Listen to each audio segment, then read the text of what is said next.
There are 6 syllable types, and this presentation will go over each syllable type.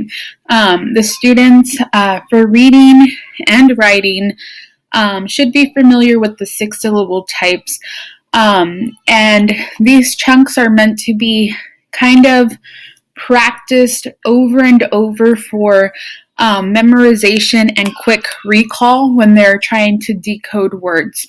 So I'm going to go through each syllable type, and then students will practice and show you how students will practice reading these chunks.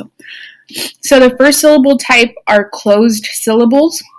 These syllables have a vowel followed by one or more consonants. The vowel sound is short. So it's saying A, E, I, O, U are your vowels. Any other letter in the alphabet is considered a consonant. So here, when you have a pattern of a consonant, vowel, consonant, the vowel will say the short sound. So for example, this first chunk would be ah. The A is saying ah, b, and they'll finish it with the b sound. So the way the students will read this is ab, crab. The next one, ack, sack. I put a line under C and K because that just makes one sound. It just says k. And you'll see that as you continue to go through all the chunks, you'll see that I squared off, enclosed the ending blends. Like here, it says and is the blend. But I just want them to practice saying and hand. So anytime they see this chunk, it could be by itself or in a word, they know that it says and. When we keep going down, we get to the next syllable type. So the next syllable type is a silent E syllable. So when you have these syllables, you have a vowel, then a consonant, and a final E. The vowel will say the long sound. The E is silent. So for this first chunk, under this syllable type, you have the C and the E. The E is crossed out because it's silent. It makes no sound. I put a little squiggly line under the C and the E because this C is a soft C. So it's saying S. Then you have the A. The A is a long vowel sound, so that's what this bar means here. So it says ace, race. The next one we have a bar above the A, and the E is crossed out because it's silent. So the E jumps over the A and nudges the A to say its name, because that is what the long A says. It says A. So here it would be aid, shade. The next one, same thing here. The C is a soft C, so I have the squiggly line here. A bar over the I, so the E is crossed out. That sneaky little E jumps over the consonant, which is the C, and it nudges the I to say its name. So this is ice, dice. Keep going all the way, and we get to vowel team syllables. These syllables have contain teams of letters that come together to make a distinct vowel sound. So it would be two vowels that come together. So it would be a VVC word, or it could be CVVC word, the pattern. So here, the two vowels, usually I say when two vowels go walking, most of the time the first one does the talking, not always though.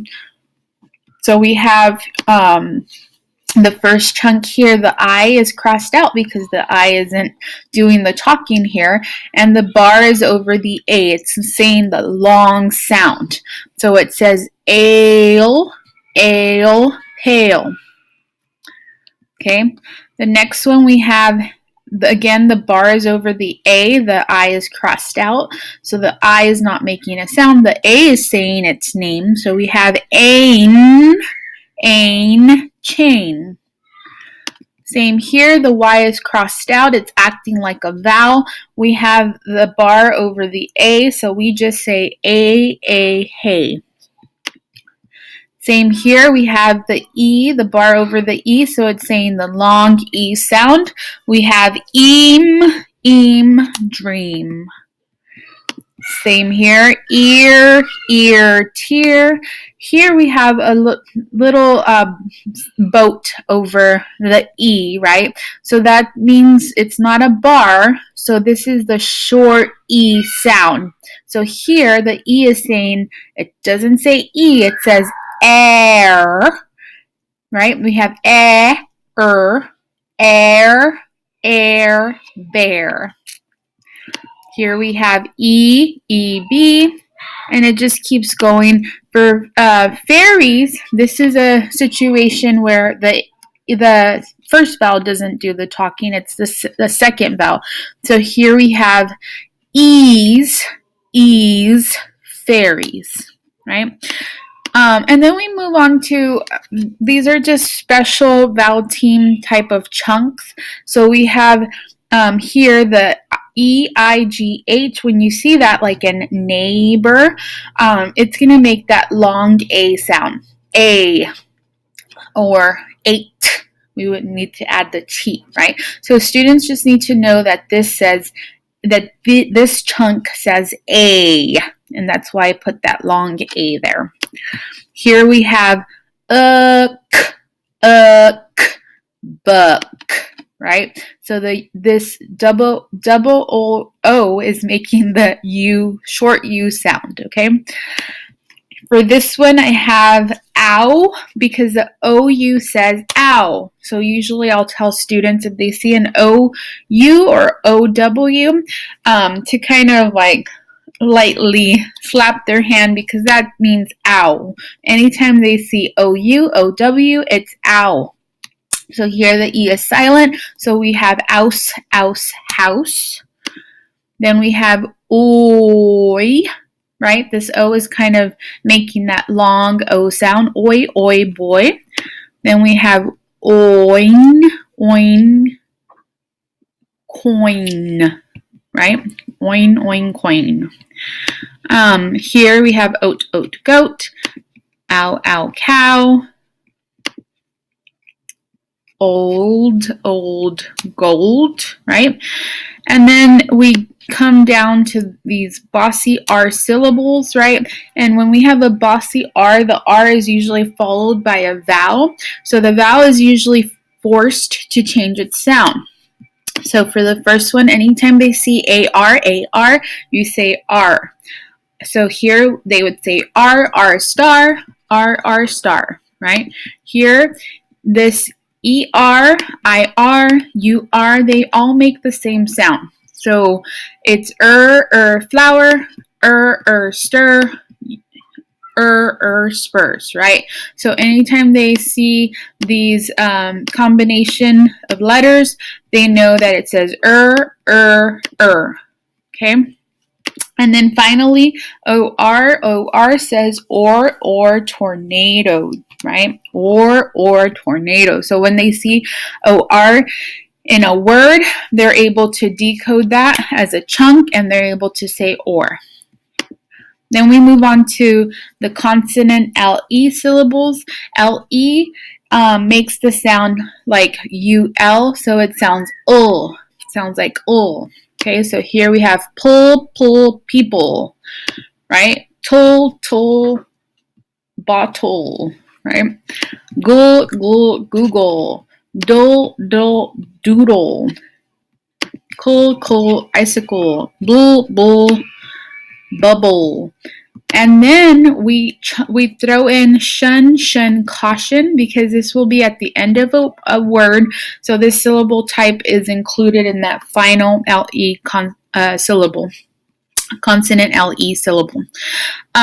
So anytime that they see TION, they should know automatically that it says shun, caution.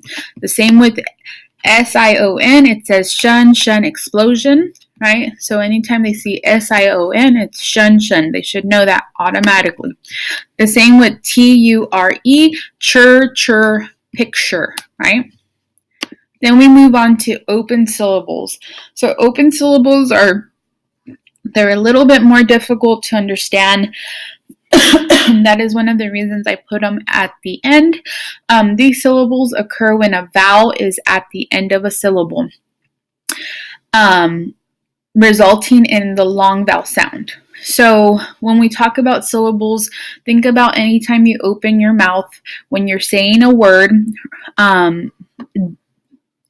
that is the number of syllables that that word has. So, for example, each syllable will have at least one vowel. So here we have spider, and usually I tell my students to put their hand under their chin and to feel as their mouth is opening. So we have spider. So we have two syllables there. The first one ends with the vowel, so it's making the long vowel sound. Spy. So the bar is over the I. Der. The next one we have bonus. So again, you're putting your hand under your chin and you're opening your mouth for 2 times so that first syllable has a long O. So I have the bar over the O and it says bonus, right? And we have fever, music, bacon, acorn, iron. So really, I just want the students to go over all of these chunks and to be able to recall them with fluency, and this will help them as they're trying to decode words in their reading so that they're decoding words in chunks and not trying to sound out each sound individually.